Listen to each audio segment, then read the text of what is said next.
네. 오늘 주제는 이렇게 동료 지원가로서 관계 맺기인데 여러분께서 이제 처음 가정과 또 심화 가정을 통해서 동료 지원가로서 이제 생활을 어떻게 해야 되는지 그 부분에 대해서 또 생각하고 고민하고 있으실 건데요. 굉장히 의미가 있는 일이죠. 동료 지원가는 정말 다른 사람을 자, 네. 이쪽으로 해야 되네.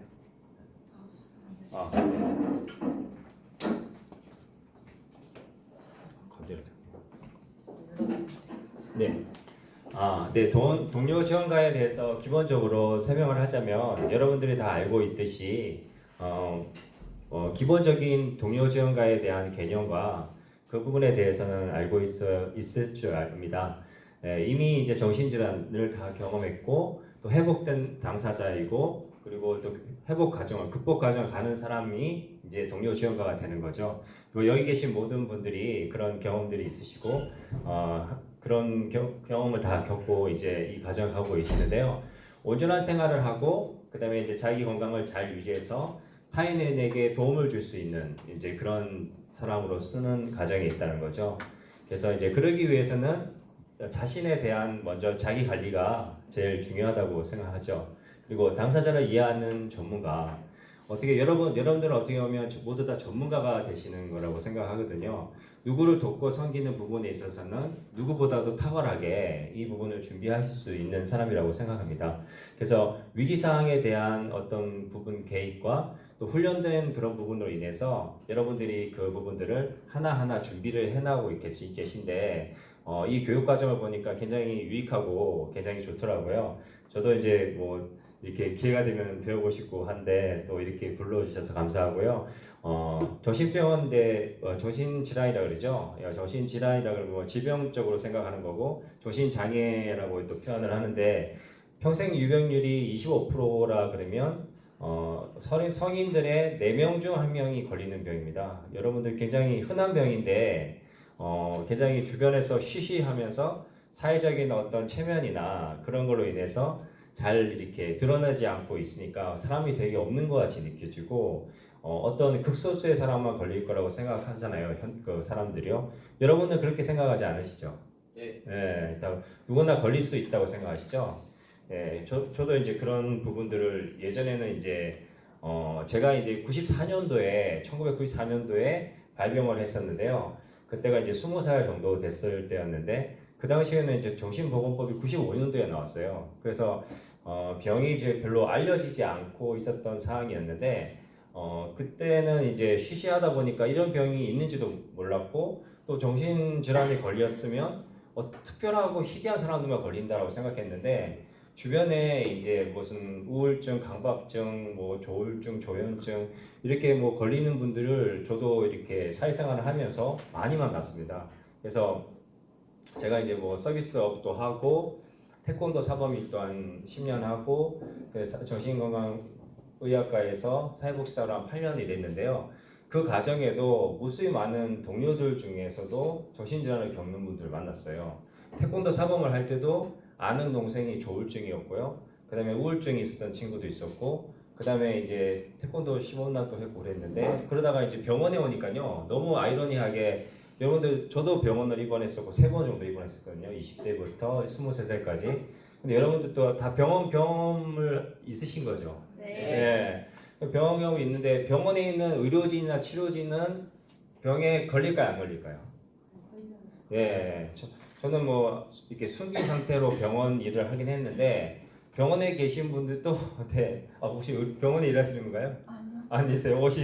네. 병원에 계신 분들 그 간호사님 중에서도 우울증이나 조울증이 있으시더라고요. 저는 실제로 봤고 동료 중에서 같이 일을 했습니다. 그래서 그 유독 이런 정신 부분에 이제 관심이 많은 분들이 이쪽을 지원을 많이 하고 또 그 자신의 문제를 해결하면서 그분들을 돕고 싶은 마음에 그 보호사 중에서도 우울증이 있었고 그래서 그 우리 병원에 있는 의사 선생님한테 약을 지어 먹었어요. 그래서 예. 정신과 의사분들도 예, 있어요. 예, 그죠? 있죠. 예, 네. 정신과 의사 중에서도 저도 알고 있는 분들 예전에 계셨던 분, 약 드신 분이 있더라고요. 그래서 누구를 이렇게 의료진이라 해서 건강한 상태에 있는 게 아닙니다. 그래서 여러분들이나 뭐 저나 똑같이 이렇게 약을 먹는 분들이 주변에 굉장히 많았습니다. 그래서 그런 걸 아시면 정말 누구나 걸릴 수 있는 병이고 뭐 똑똑해서 안 걸리는 것도 아니고 뭐 신체가 뭐 어때서 안 걸리는 건 아니고 누구든지 걸릴 수 있다. 그래서 그런 부분을 얘기하고 싶고요.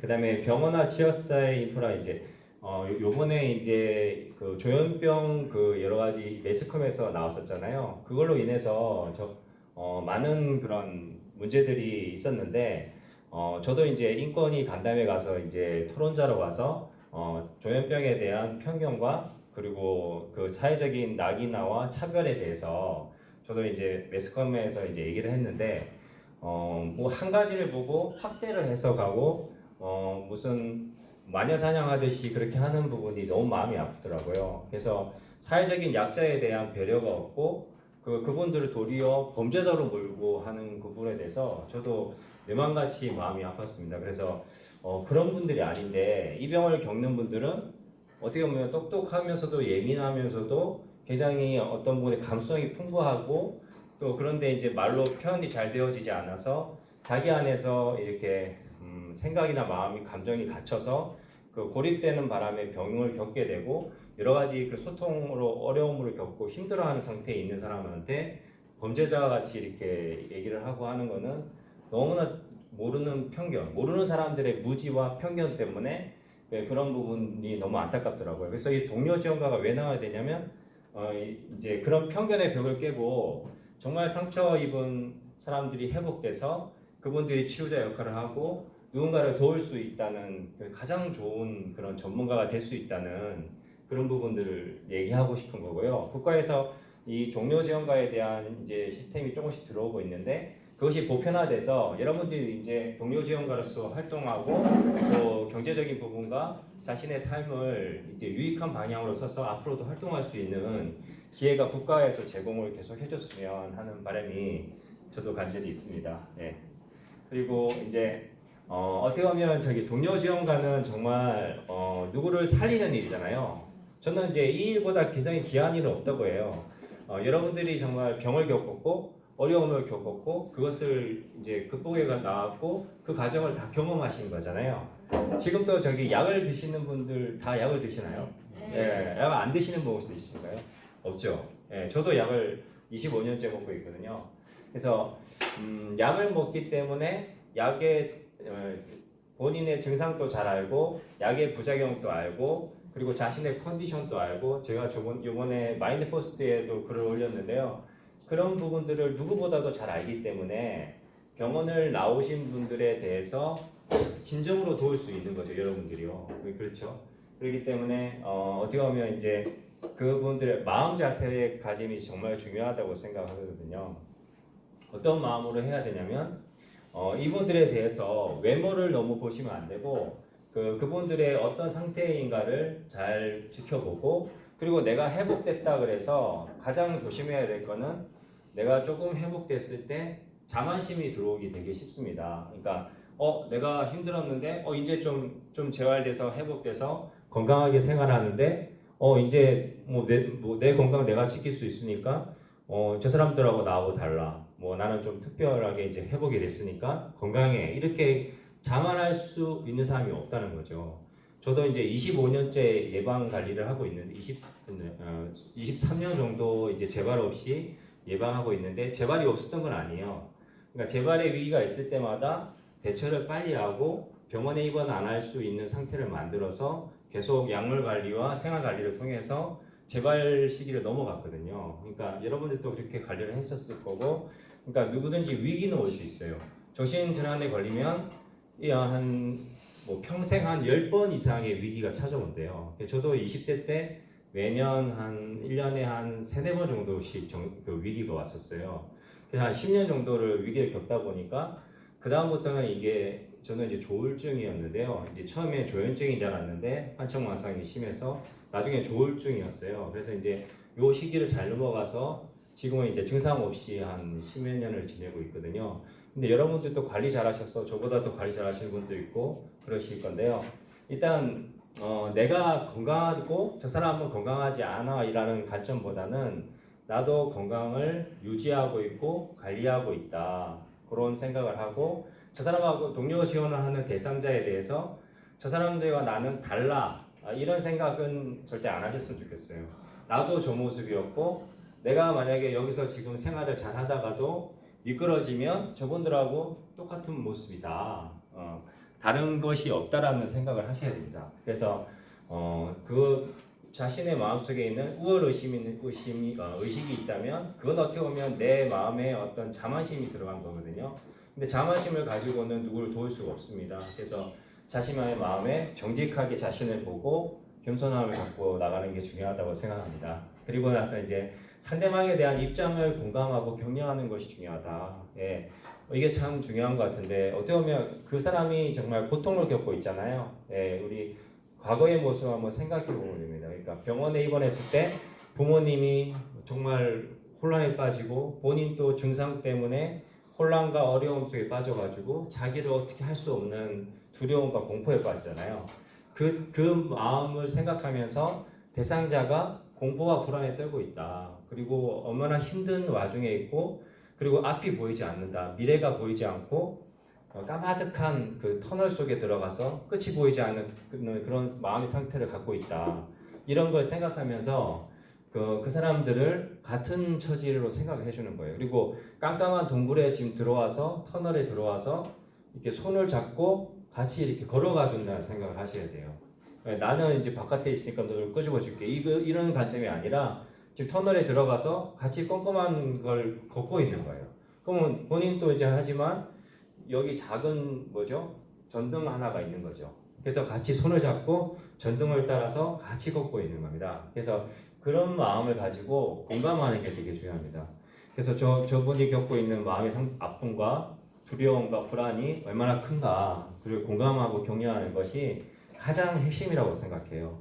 내가 뭔가를 많이 알아서, 내가 뭐 여기에 대한 지식이 많아서, 그래서 저 사람을 가르쳐주고, 뭐 어떻게 교육을 하고, 뭐 이런 관점보다는 같은 위치에서 저 사람의 마음을 알아주고, 지금 어떻게 힘드세요? 이렇게 그런 부분이 불안하고 힘들군요. 이 부분에 대해서 같이 의논을 해봅시다. 그리고 이렇게 하면서 마음을 도닥거려주고 표현을 하게끔 하는 거죠. 뭐가 불안한 부분을 얘기할 수 있게끔. 그러면 나중에 프렌드 같이 되는 거예요. 동료 지원관은 내가 높은 위치에서 하는 게 아니라 같은 프렌드의 친구의 개념으로 하는 것이 가장 좋다고 생각하거든요. 그래서 손잡고 가는 거예요. 손잡고. 네. 그러면 내가 빨리 앞서가는 게 아니라 만약에 등산을 가잖아요. 등산을 가면 이게 막 힘있고 건강한 사람은 막 어떤 사람은 뒷사람 신경 안 쓰고 막 빨리 혼자 가는 사람이 있어요. 그러면 이제 뒤에 사람은 헤헷거리고 이제 힘들어가지고 이제 거리가 점점 멀어지잖아요. 그러면 등산을 그 사람하고 다음에 같이 안 가요. 무슨 말씀인지 알죠?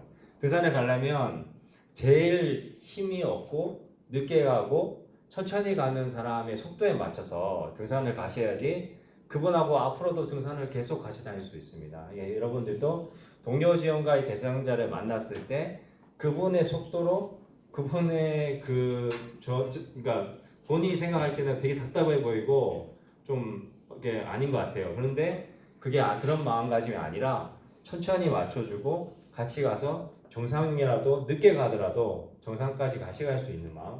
그게 정말 중요하다고 생각합니다. 그래서 좋은 친구 같은 관계로 수평적 관계가 가장 이상적인 관계라고 생각하고요.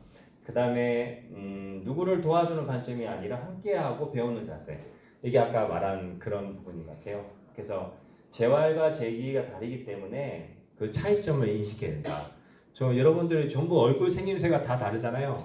성격도 다 다르시죠. 그리고 기질도 다르고 어떤 분은 느긋하신 분이 있고 어떤 분은 엄청 이제 조금 조급하신데 에너지가 막 높으신 분이 있고 어떤 분은 이렇게 차분하신 분이 있죠. 그러니까 기질도 다르고 성격도 다르고 얼굴도 다르고. 근데 내가 재활돼서 재기돼서 회복된 관점이 답은 아니에요.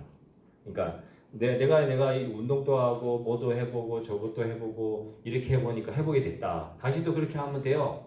이렇게 한다고 해서 이 사람한테 맞는 게 아닐 수가 있다는 거죠. 이 사람의 관점은 이 사람이 정말 하고 싶은 거, 좋아하는 거, 그리고 이 사람이 그 정말 해가지고 어떤 것을 뭐 배우고 또 이렇게 교육을 받고 교육이라기보다는 뭐 어떤 취미 활동을 하고 또 건강 관리를 하는 방법이 다를 수가 있어요.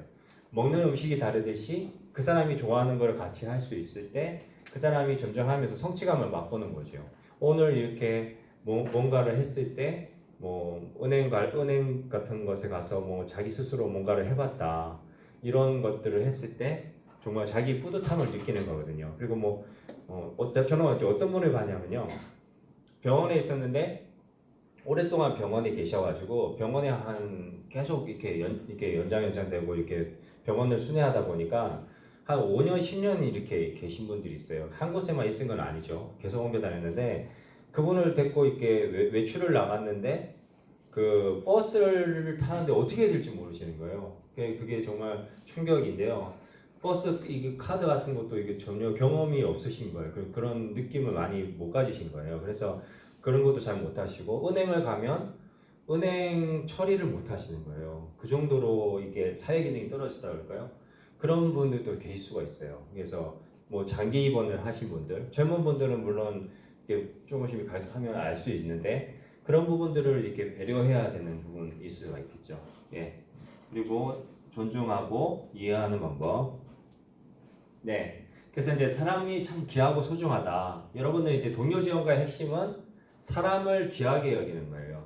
예. 무엇보다도 이 사람이 귀하고 소중하다는 거. 예. 다른 걸 떠나서 내가 갖고 있는 뭐 기술이나 어떤 교육의 뭐 이런 노하우나 이런 것보다도 그 사람을 그 존중하고 귀하게 여기는 거. 그래서 핵심은 배려하는 거, 그리고 이해하고 공감해주고, 그리고 그러려면 잘 들어야겠죠.